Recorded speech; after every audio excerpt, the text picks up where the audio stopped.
ونعوذ بالله من شرور أنفسنا ومن سيئات أعمالنا من يهده الله فلا مضل له ومن يضلله فلا هادي له ونشهد أن لا إله إلا الله وحده لا شريك له ونشهد أن سيدنا ومولانا محمدا عبده ورسوله صلى الله تبارك وتعالى عليه وعلى آله وصحبه وسلم تسليما كثيرا أما بعد فأعوذ بالله من الشيطان الرجيم بسم الله الرحمن الرحيم يا أيها الذين آمنوا لا تتخذوا اليهود والنصارى أولياء بعضهم أولياء بعض ومن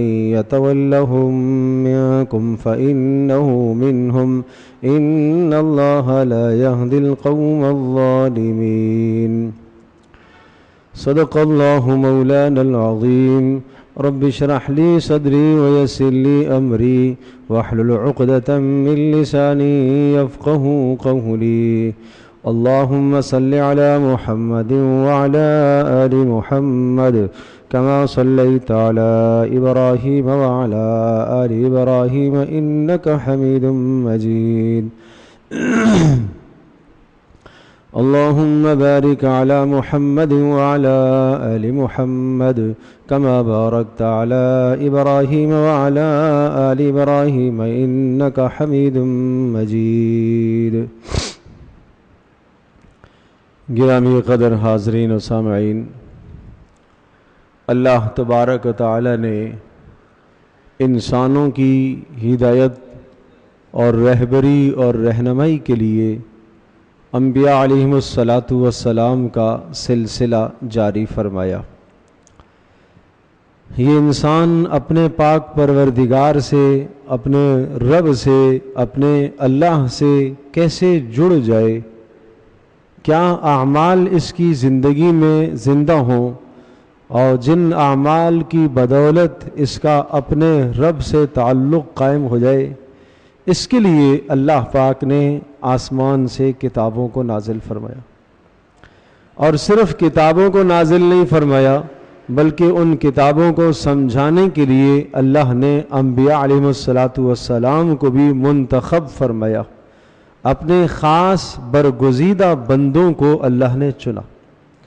اور وہ جو بندے جن کو انبیاء علیہم السلام کہا جاتا ہے، ان کی اللہ تبارک تعالی نے ایسی تربیت فرمائی ہوئی ہوتی ہے کہ وہ بچپن سے لے کر دنیا سے رخصت ہونے تک ان کی زندگی کا ہر لمحہ، ہر مرحلہ اللہ تبارک تعالیٰ کے یہاں محفوظ ہے، اور اسی طرح سے ان کی سیرت، ان کے اخلاق، ان کے کردار کی ٹھیک تربیت کی جاتی ہے، اور اللہ تبارک تعالیٰ ہر قسم کے گناہوں سے، لغزشوں سے اور ہر قسم کی نافرمانیوں سے اللہ انہیں دور اور پاکیزہ رکھتا ہے۔ آخر میں محمد رسول اللہ صلی اللہ تعالیٰ علیہ وسلم بھی نبی بن کر آئے۔ رسول اکرم صلی اللہ تعالیٰ علیہ وسلم نے اس دنیا میں ہمیں صرف عبادات نہیں سکھائی، صرف آپ نے عقائد اور نظریات نہیں بنائے، بلکہ پیارے پیغمبر صلی اللہ تعالیٰ علیہ وسلم نے مکمل طور پر اس دنیا میں زندگی گزارنے کا راستہ ہمیں سمجھایا، زندگی گزارنے کے خوبصورت اصول بتلائے۔ اگر ہم عقیدہ رکھیں تو کیسا رکھیں، پیارے پیغمبر صلی اللہ تعالی علیہ وسلم نے رہنمائی فرمائی۔ اگر ہم عبادات اختیار کریں تو کیسی عبادات ہوں جو اللہ کو پسند ہیں، رسول اکرم صلی اللہ تعالی علیہ وسلم نے اپنی عبادات کر کے بتلایا۔ اگر ہم تجارت کرنا چاہیں تو کیا ہم تجارت کے ذریعے سے اللہ کو خوش کر سکتے ہیں؟ ہاں، پیارے پیغمبر صلی اللہ تعالی علیہ وسلم نے تجارت کے بھی ایسے اصول سمجھائے کہ ہم تجارت کر کے بھی اپنے اللہ کو خوش کر سکتے ہیں۔ کیا سیاست اور قیادت اور ملک کی باغ ڈور اگر ہمارے پاس آ جائے، اقتدار آ جائے، تو کیا اس اقتدار کے ذریعے سے بھی ہم اللہ کو راضی کر سکتے ہیں؟ ہاں، پیارے پیغمبر صلی اللہ تعالی علیہ وسلم نے یہ اصول بھی بتلائے کہ اگر آپ با اختیار ہو جاتے ہیں اور آپ اقتدار سنبھالتے ہیں تو اس اقتدار کے ذریعے سے بھی آپ اللہ کو راضی کر سکتے ہیں۔ کیا اگر دنیا میں ہمارے پاس مال نہ ہو، فقر کی زندگی ہو، تنگ دستی کی زندگی ہو، کیا تنگ دستی میں رہ کر بھی ہم اللہ کو راضی کر سکتے ہیں؟ ہاں، تنگ دستی اور فقر میں بھی رہ کر آپ اللہ کو راضی کر سکتے ہیں۔ غرض یہ کہ رسول اکرم صلی اللہ تعالی علیہ وسلم نے زندگی کے ہر گوشے سے متعلق بہترین خوبصورت رہنمائی عطا فرمائی۔ جو تجارت کے اصول آپ نے بتلائے، اس سے زیادہ خوبصورت اصول دنیا میں نہیں ہو سکتے۔ جو رہن سہن کے اصول آپ نے سمجھائے، بیوی کے ساتھ کیسے برتاؤ کرنا ہے، ماں باپ کے ساتھ کیسا برتاؤ کرنا ہے، بہن بھائیوں کے ساتھ کیسا برتاؤ کرنا ہے، محلے داری کے ساتھ کیسا برتاؤ کرنا ہے، اقربا اعزہ کے ساتھ کیسا برتاؤ کرنا ہے، جو اصول رسول اللہ صلی اللہ علیہ وسلم نے بتلائے، اس سے بہترین اصول کائنات میں کوئی بھی نہیں ہمیں دے سکتا۔ یہ ہمارا ایمان ہونا چاہیے، یہ ہمارا یقین ہونا چاہیے کہ رسول اللہ صلی اللہ علیہ وسلم کی جو رہنمائی ہے، اس سے زیادہ خوبصورت، اس سے زیادہ بہترین، اس سے زیادہ بڑھیا، اس سے زیادہ اعلیٰ رہنمائی کائنات کا کوئی انسان نہیں کر سکتا۔ جب زندگی کے ہر مرحلے میں، زندگی کے ہر لمحے کے متعلق، زندگی کے ہر شعبے سے متعلق، زندگی کے ہر کام سے متعلق رسول اللہ صلی اللہ علیہ وسلم کی رہبری اور رہنمائی موجود ہے، اور وہ جو رہبری اور رہنمائی ہے وہ سب سے بہترین، سب سے اعلیٰ، سب سے خوبصورت۔ لَقَدْ كَانَ لَكُمْ فی رسول اللہ اسوۃ حسنہ، اللہ تبارک و تعالیٰ خود تعریف کرتا ہے کہ تمہارے نبی کی زندگی میں تمہارے لیے جو نمونہ ہے، جو مثال ہے، جو مشعل راہ ہے، نبی کی زندگی کے علاوہ تمہیں کسی اور کی زندگی میں اتنی رہبری رہنمائی نہیں مل سکتی۔ یہ اللہ کا فرمان۔ اب یہ ساری بات تمہیدی دی، اس کے بعد وہ حدیث میں سناتا ہوں۔ رسول اکرم صلی اللہ تعالی علیہ وسلم نے بڑے درد والے انداز میں، بڑے دردمندانہ لہجے میں پیارے پیغمبر صلی اللہ تعالی وسلم نے اپنی امت کو آگاہ فرمایا، اور ایک خاص قسم کی برائی سے آپ نے متنبہ فرمایا۔ جیسے ایک باپ اپنے بیٹے کی تربیت کرتا ہے، خوبصورت اور اچھی تربیت کرتا ہے، لیکن کسی لمحے محسوس کرتا ہے کہ شاید میرا بیٹا میری اس تربیت کے خلاف زندگی گزارے، تو بڑے مؤثر انداز سے اور بڑے خوبصورت اور بلیغ انداز سے اور بڑے دردمندانہ انداز سے باپ اپنے بیٹے کو کوئی نصیحت کرے۔ تو سعادت مند بیٹا کیا ہے؟ جو اپنے باپ کی اس نصیحت کو قبول کرے، اپنے باپ کے اس درد کو سمجھے، اپنے باپ کے اس دکھ کو سمجھے۔ پیارے پیغمبر صلی اللہ تعالی علیہ وسلم کا امتی، رسول اکرم صلی اللہ تعالی علیہ وسلم کا امتی اور آپ پر ایمان لانے والا شخص جتنا اپنا باپ انسان بیٹے کے قریب ہے، اس سے کہیں زیادہ یہ امتی پیارے پیغمبر صلی اللہ علیہ وسلم کے قریب ہے۔ جتنا باپ اپنے بیٹے کے لیے شفیق ہے، اس سے کہیں زیادہ پیارے پیغمبر صلی اللہ تعالی علیہ وسلم اپنے ہر امتی کے لیے مہربان اور شفیق۔ النبی اولیٰ بالمؤمنین من انفسہم، یہ صاف قرآن کا فیصلہ ہے کہ پیارے پیغمبر صلی اللہ تعالی علیہ وسلم وہ تمہارے اعزہ اقربا، ماں باپ تو کیا، تمہاری ذات اور تمہاری جان سے بھی زیادہ تمہارے لیے مخلص ہیں۔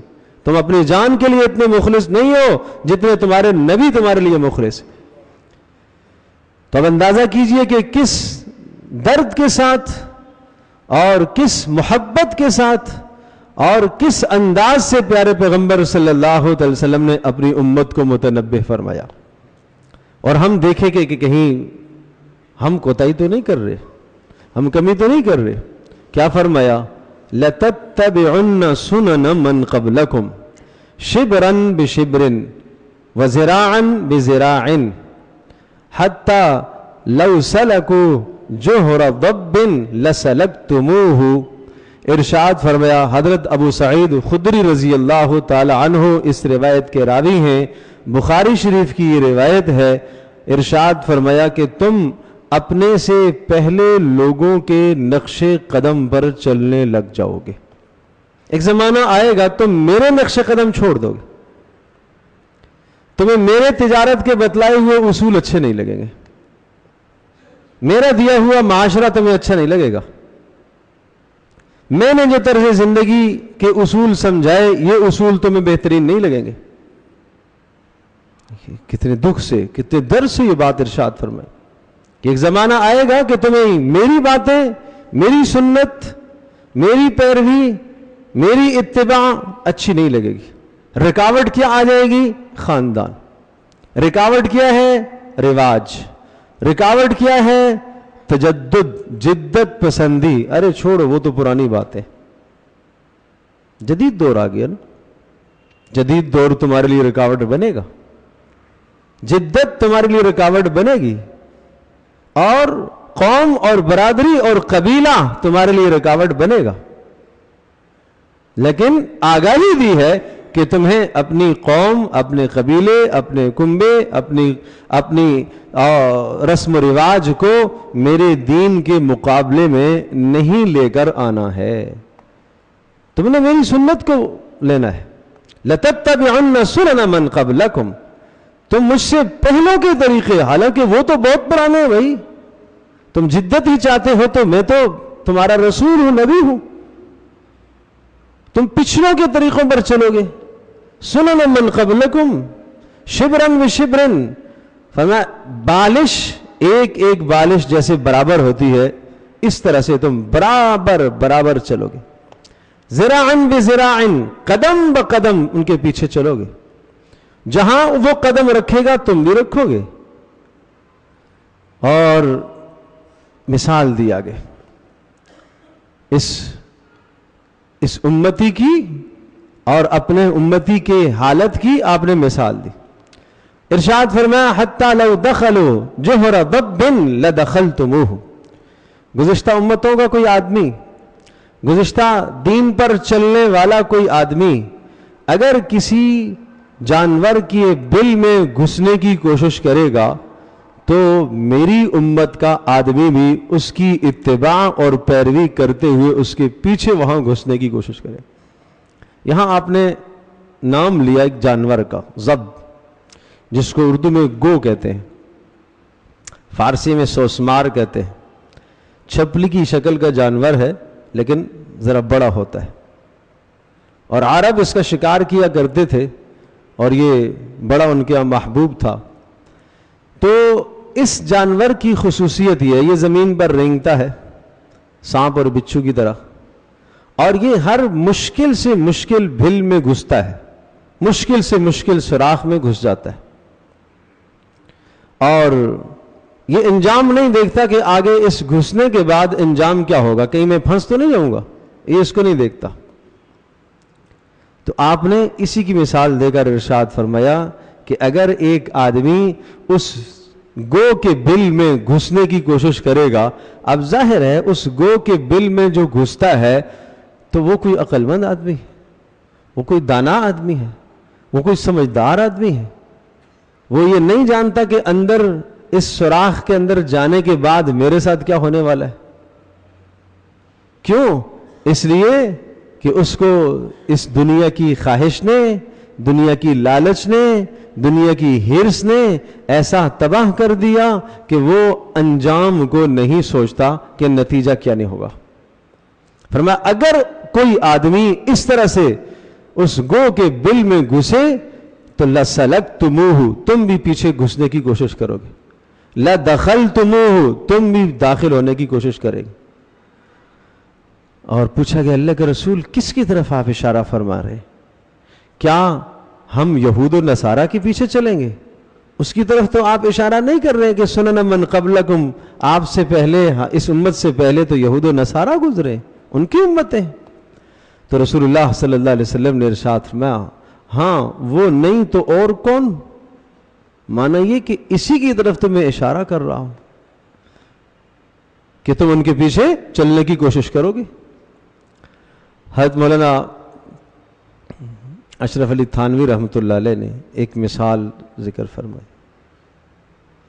ایک انگریز تھا تو کسی اسٹیشن پر اترا اور چائے اس نے کینٹین سے لی. چائے لے کر پینے لگا تو چائے تھی زیادہ گرم. اب وہ کیا ہوا کہ ٹرین کی سیٹی بجنے لگی اور چلنے کا ٹائم ہو گیا. تو چائے پی نہ جائے تو اس نے ایک برف کی ڈلیا چھوٹی سی لے کے چائے میں ڈال لی کہ ٹھنڈی ہو جائے. اس کو دیکھا دیکھی 4-6 مسلمانوں نے بھی یہی کام کر لیا کہ شاید کوئی یہ اچھا کام ہے, شاید یہ کوئی ترقی کا کام ہے, اس سے ہم ترقی کر جائیں گے نا, چائے میں برف ڈال کے ہم بہت ترقی کر جائیں گے. تو یہ ایک مثال ہے, ورنہ آج آپ نہیں دیکھ رہے. کیا آج رسول اللہ صلی اللہ تعالی وسلم کے طور طریقے, آپ کی سنتیں ہمارے گھروں سے رخصت نہیں ہو چکی؟ کیا آج یہود و نصارہ کے طریقے ہمارے گھروں کے اندر موجود نہیں ہیں؟ کیا جب شادی ہوتی ہے تو 100% پیارے پیغمبر صلی اللہ تعالی وسلم کی ہدایات منگنی سے لے کر رخصتی تک پیارے پیغمبر صلی اللہ علیہ وسلم کے بتلائے ہوئے اصول موجود نہیں ہیں؟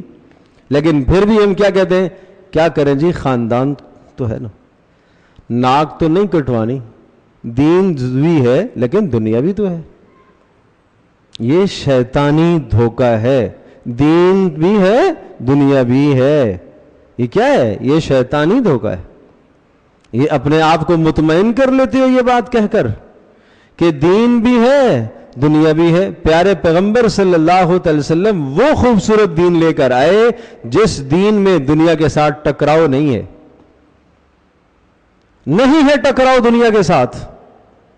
ایک شخص سویرے سویرے اپنی کمائی کو نکلتا ہے اور جلدی جلدی دوڑ کے جا رہا ہے اور طاقتور جوان ہے. صحابہ نے دیکھا اور کہا کیا ہی خوب اچھا ہوتا کہ اس کی طاقت دین میں لگتی, استعمال ہوتی, رسول اللہ صلی اللہ علیہ وسلم کے ساتھ کسی جہاد میں غزوے میں شریک ہوتا. کتنی بڑی بات ہے, کمائی کے لیے نکل رہا پیارے پیغمبر صلی اللہ علیہ وسلم, دیکھنے میں دنیا کے لیے جا رہا. آپ نے ارشاد فرمایا نہیں, خبردار یہ بات نہ کہو. اگر یہ مال کما کر لاتا ہے اور اس مال کے ذریعے سے اپنے بیوی بچوں کو کھلاتا ہے, ان کا پیٹ پالتا ہے اور ان کی پرورش کرتا ہے اور ان کو ہاتھ پھیلانے سے لوگوں کے سامنے مستغنی کر دیتا ہے, یہ بھی تو اس کی عبادت ہے. آپ نے اس کو عبادت بتایا تو پتہ چلا یہاں سے بھی ہم دین کو, اس کے ذریعے سے بھی ہم اپنے اللہ کو راضی کر سکتے ہیں. تو اس لیے یہ تصور کرنا, یہ خیال کرنا کہ دین ایک الگ چیز ہے, دنیا ایک الگ چیز ہے, بھائی ایسا نہیں ہے. ہاں جہاں تعارض ہے, جہاں ٹکراؤ آ گیا, کسی ایک جگہ پر آپ کی خواہش دین کے کسی حکم کے ساتھ ٹکراؤ کر رہی ہے, آپ دین کو ترجیح دیں, خواہش کو چھوڑ دیں. یہ رسول اللہ صلی اللہ علیہ وسلم کی ہدایت, یہ آپ علیہ الصلوۃ والسلام کی سنت ہے. جی کیا چاہ رہا ہے اس کو نہ دیکھو. علی رضی اللہ تعالی عنہ جی تو چاہ رہا ہے, ایک یہودی پر بیٹھ گئے قتل کرنے کے لیے, تلوار بھی نکال لی, اس نے تھوک دیا. کیوں تھوکا؟ تاکہ جلدی سے قتل کر دے, کہیں ایسا نہ ہو کہ آہستہ آہستہ قتل کرے تو مجھے زیادہ تکلیف. حضرت علی نے چھوڑ دیا. بھائی کیوں چھوڑا ہے؟ اس لیے چھوڑا ہے کہ تو نے میرے اوپر تھوک دیا. پہلے قتل تھا اللہ کی رضا کے لیے, اب تھوڑا سا بیچ میں میری خواہش بھی شامل ہو رہی ہے کہ جلدی جلدی سے اس کو مار دوں, لہذا میرا کام صرف اللہ کے لیے ہوتا ہے. آپ تصور تو کرو, ایک لمحے کے لیے سوچو تو صحیح, کیا ہم نے کبھی اس طرح سے کیا کہ کہیں غصہ آیا ہو, شدید ترین غصہ آیا ہے, انتقام لے سکتے ہیں, بدلہ لے سکتے ہیں, ہاتھ اٹھا سکتے ہیں, گالی دے سکتے ہیں, صرف اس لیے اپنی خواہش کو چھوڑ دیا, اندر سے اٹھنے والے غلط جذبات کو چھوڑ دیا کہ پیارے پیغمبر صلی اللہ علیہ وسلم نے صبر کی تلقین کی ہے, اس لیے میں چپ ہو جاتا ہوں. اس کو کہتے ہیں دین. اور جب وہاں اس معاملے میں انسان اپنی خواہش کے پیچھے چلے گا تو اپنی دنیا بھی تباہ ہے, آخرت بھی تباہ ہے, دنیا بھی برباد کرے گا. کیا گھر کے اندر ایسا نہیں ہوتا کہ بیوی نے کوئی ایسا غلط جملہ بول دیا ہے، سخت افسوس ہو رہا، دل دکھا ہے، ہاتھ اٹھا سکتا ہے، زبان سے ایک لفظ کہے ہمیشہ کے لیے جدائی ہو جائے، لیکن اللہ کی رضا کے لیے چپ ہو جانا، یہ دین سکھاتا ہے۔ دین یہ کہتا ہے اپنا گھر بچا لو، اپنے بچوں کی زندگی نہ تباہ کرو، اپنی زندگی کو تباہ نہ کرو۔ اس وقت غصے میں آیا، کیا کروں جی، غصہ بھی تو ہے۔ اس ظالم نے ایسا بدترین لفظ زبان سے نکال دیا کہ اب کہتا پھرتا ہے جی غصے میں دی ہے، غصے میں دی ہے، بھائی غصے میں دی ہے، بھائی غصے میں دی ہے۔ ارے بھائی وہ کون سا کوئی محبت کا تحفہ ہوتا ہے، وہ تو غصے میں ہی ہوتا ہے، وہ تو ہو گئی، گولی نکل گئی، غصے سے نکلی ہے یا محبت سے نکلی ہے، وہ تو نکل گئی۔ تو رسول اکرم صلی اللہ علیہ وسلم نے فرمایا شبرن بشبرن ذراعن بذراعن، تم ایک ایک قدم، ایک ایک بالش ان کے پیچھے چلو گے، یہاں تک کہ اگر کسی گو اور کسی جانور کے بل میں وہ گھسنا چاہے گا تو تم بھی اس کے پیچھے گھسنے کی کوشش کرو گے۔ اتنے درد سے آپ نے یہ فرمایا اور امت کو متنبہ کیا کہ تم ایسا نہ کرو۔ ایک اور حدیث میں ارشاد فرمایا، حضرت زبیر رضی اللہ تعالی عنہ اس روایت کے راوی ہیں،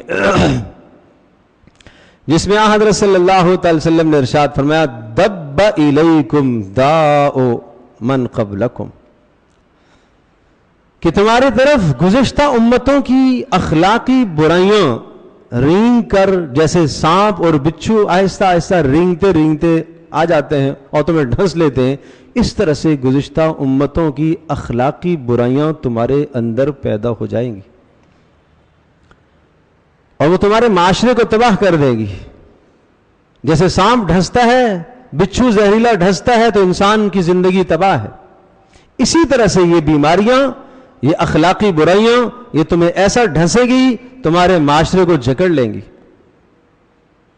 یہاں تک کہ تمہارے گھروں میں داخل ہو جائیں گی، بیوی اور شوہر کے درمیان میں جدائیاں ہو جائیں گی، بہن بھائی کے درمیان میں جدائیاں ہو جائیں گی، اور اولاد اور ماں باپ کے درمیان میں تلخیاں پیدا ہو جائیں گی، اس قسم کی برائیاں آئیں گی۔ حضرت صلی اللہ تعالی علیہ وسلم نے ان برائیوں کی وضاحت فرمائی۔ آپ نے ارشاد فرمایا کہ الحسد والبغضاء، ایک دوسرے پر حسد کرنا، یہ گزشتہ امتوں کی بدترین اخلاقی برائی، یہ تمہارے اندر آئے گی۔ کسی کی نعمت دیکھ کر جلنا، یہ حسد کہلاتا ہے۔ کسی کی نعمت دیکھ کر پریشان ہونا، اس کو یہ کیوں ملا ہے، یہ حسد کہلاتا ہے۔ کسی کو مال کی نعمت دیکھی کسی کے پاس، کسی کو اقتدار دیکھا، کسی کو دنیا کی ترقی دیکھ لی، کوئی بھی چیز کسی کے پاس نعمت دیکھ لی، اندر سے کڑ رہا ہے کہ یہ اس کو کیوں ملی۔ یہ آپ مت سمجھیے یہ نمازی بھی ہے، یہ تہجد گزار بھی ہے، یہ تلاوت کرنے والا بھی ہے، یہ روزہ رکھنے والا بھی ہے، یہ سارا دن ذکر کرنے والا بھی ہے، یہ وعظ و نصیحت کرنے والا بھی ہے، یہ تبلیغ کرنے والا بھی ہے، یہ سب اعمال ہیں، لیکن پیارے نبی صلی اللہ تعالی علیہ وسلم نے ارشاد فرمایا یہ جو بیماری آپ نے بتلائی ہے البغضاء، دل کے اندر بغض رکھنا، آپ نے فرمایا ہی الحالقہ، یہ مونڈ دینے والی ہے۔ آپ نے فرمایا یہ مونڈ دینے والی بالوں کو نہیں مونڈتی، یہ حالقۃ الدین، یہ دین کو مونڈ دیتی ہے۔ جیسے استرا آدمی سر پر پھیرتا ہے تو سارے کے سارے بال اتر جاتے ہیں اور انسان کی جلد نظر آنے لگتی ہے، اس طرح سے یہ بیماریاں انسان کے دین کو صاف کر دیتی، کچھ بھی نہیں بچتا دل میں، نہ عقیدہ محفوظ، نہ عمل محفوظ، نہ نظریہ محفوظ، نہ ایمان محفوظ، کوئی شے نہیں بچتی۔ ایسی بدترین بیماریاں ہیں یہ، اس لیے رسول اللہ صلی اللہ علیہ وسلم نے ہمیں متنبہ فرمایا خبردار اس قسم کی بیماریاں تمہارے اندر نہ پیدا ہوں، یہ اخلاقی برائیاں تمہارے اندر نہ پیدا ہوں۔ البغضاء، حسد اور بغض، فرمایا کہ یہ انسان کے دین کو مونڈ دیتی ہے۔ میں وہی عرض کروں گا، صبح سے لے کر شام تک نیک اعمال کیے ہیں، صدقہ بھی آج دیا ہے، جنازے میں بھی شریک ہوا ہے، تلاوت بھی کی ہے، سورۃ الکہف بھی پڑھ لی ہے، اور بھی سارے اعمال کیے ہیں، مسجد سے باہر نکلا ہے، ایک آدمی سے کسی بھی بات پر ان بن ہو گئی، اس کا بغض لے کے اپنے گھر میں گیا، 1 دن ہو، 2 دن ہو گئے، 3 دن ہو گئے، 3 دن تک تو گنجائش تھی آپ کے اندر انتقامی جذبات جو بڑک رہے تھے، 3 دن تک تو شریعت نے آپ کو اجازت دی ہے کہ آپ اپنے اس غصے، اس ناراضگی کا اظہار کر سکتے ہیں۔ اس کے بعد بھی اگر آپ نے اس معاملے کو طول کھینچا اور آگے بڑھتا چلا گیا، مہینہ ہو گیا، 2 ماہ ہو گئے، 3 ماہ ہو گئے، 4 ماہ ہو گئے، بات چیت نہیں کی ہے، تو اس بغض نے، اس حسد نے، اس ہجر نے، اس ناراضگی نے آپ کے دین کو مونڈ دیا۔ پھر یہ ایسا ہی دین صاف ہو گیا جیسے استرے سے بال صاف ہو جاتے۔ تو کیوں ہم اپنے دین کو تباہ کریں؟ کیوں ہم اپنے دین کو برباد کرتے ہیں چھوٹی چھوٹی باتوں پر، دنیا کی خاطر؟ کیا کیفیات تھی صحابہ کی، کیا حال تھا؟ ذرا سی کسی سے ناراضگی ہو جاتی، پتہ چلا کہ فلاں کا دل میری وجہ سے دکھا ہے، دوڑتے ہوئے پہنچ جاتے تھے، اچھا میں معافی چاہتا ہوں آپ سے، میں معافی چاہتا ہوں، میں معافی چاہتا ہوں، میں معذرت کرتا ہوں۔ اس وقت تک نہیں چھوڑتے تھے جب تک اطمینان نہ ہو جاتا کہ اس شخص نے معاف کر دیا ہے، اس شخص نے معاف کر دیا۔ یہ کیفیات تھی ان لوگوں کی۔ تو میرے عزیز دوستوں اور بزرگوں، آج ہم اپنی زندگی کا محاسبہ کریں کہ ہم کہاں کھڑے۔ تو ان اخلاقی برائیوں میں سے ایک برائی تو یہ ہے کہ رسم و رواج کی وجہ سے دین کو ہم چھوڑ دیتے ہیں۔ یہ گزشتہ امتوں کی بیماری، رسم و رواج کی وجہ سے، صرف رسم و رواج، لوگوں کو راضی کرنے کے لیے، لوگوں کو خوش کرنے کے لیے، معاشرے کو خوش کرنے کے لیے، اس معاشرے میں مجھے جینا بھی ہے، لیکن یہ نہیں کہتا کہ مجھے اللہ کے سامنے جواب بھی دے ہونا ہے، اللہ کے سامنے جواب بھی تو دینا ہے۔ تو اس وجہ سے، خاندان کی وجہ سے، معاشرے کی وجہ سے، رسم و رواج کی وجہ سے دین کو ترک کر دینا، یہ گزشتہ امتوں کی اخلاقی برائی۔ نمبر 2، حب جاہ، یہ گزشتہ امتوں کی بیماری ہے۔ حب جاہ، اقتدار کی ہوس، اوپر آنے کی ہوس۔ ہر آدمی اپنے آپ کو ذلیل نہیں کرنا چاہتا، کوئی بات نہیں، یہ انسان کی فطرت ہے، لیکن اقتدار کی ہوس ایسی لگ جائے، میری مراد اس اقتدار سے ملک کا اقتدار، صدر، وزیر اعظم، گورنر بننا نہیں ہے۔ ہر آدمی اپنے محلے میں، اپنے علاقے میں 2-4 آدمیوں کے اوپر ایک اقتدار چاہتا ہے اور رکھتا ہے، اور اس اقتدار کو حاصل کرنے کے لیے اور برقرار رکھنے کے لیے اگر ناجائز کام کرتا ہے تو یہ حب جاہ کہلاتا ہے، یہ اقتدار کی محبت بری چیز ہے۔ اور اسی طرح سے حب مال، مال کی محبت فطری چیز ہے، انسان کو مال سے محبت ہوتی ہے، لیکن اگر مال کی محبت اس حد تک پہنچ گئی ہے کہ اس مال کو حاصل کرنے کے لیے جائز ناجائز، حلال حرام، صحیح غلط کو نہ دیکھے، تو یہ حب مال بدترین چیز ہے۔ اور یہ حب جاہ، اقتدار، اور حب مال، مال کی محبت، ان 2 برائیوں کے متعلق آپ نے اتنا خطرناک اور شدید ترین آپ نے جملہ ارشاد فرمایا۔ آپ نے ارشاد فرمایا 2 بھیڑیے بکریوں کے ریوڑ میں اگر گھس جائے وہ اتنی تباہی نہیں مچاتے جتنا کہ اقتدار کی محبت اور مال کی محبت انسان کے ایمان کو تباہ کر دیتی ہے۔ بکریوں کا ایک ریوڑ ہو اور اس میں 2 بھیڑیے گھس جائیں، وہ کہتے ہیں بھیڑیے کا مزاج ہے چیر پھاڑنا، اس کی بھوک، ایک بکری بھی اس کے لیے کافی ہے، لیکن بس اس کا مزاج ہے، ایک کو قتل کرے گا، دوسری کو کرے گا، تیسری کو کرے گا، یہاں تک کہ پورا ریوڑ مار دے گا، یہ اس کا مزاج۔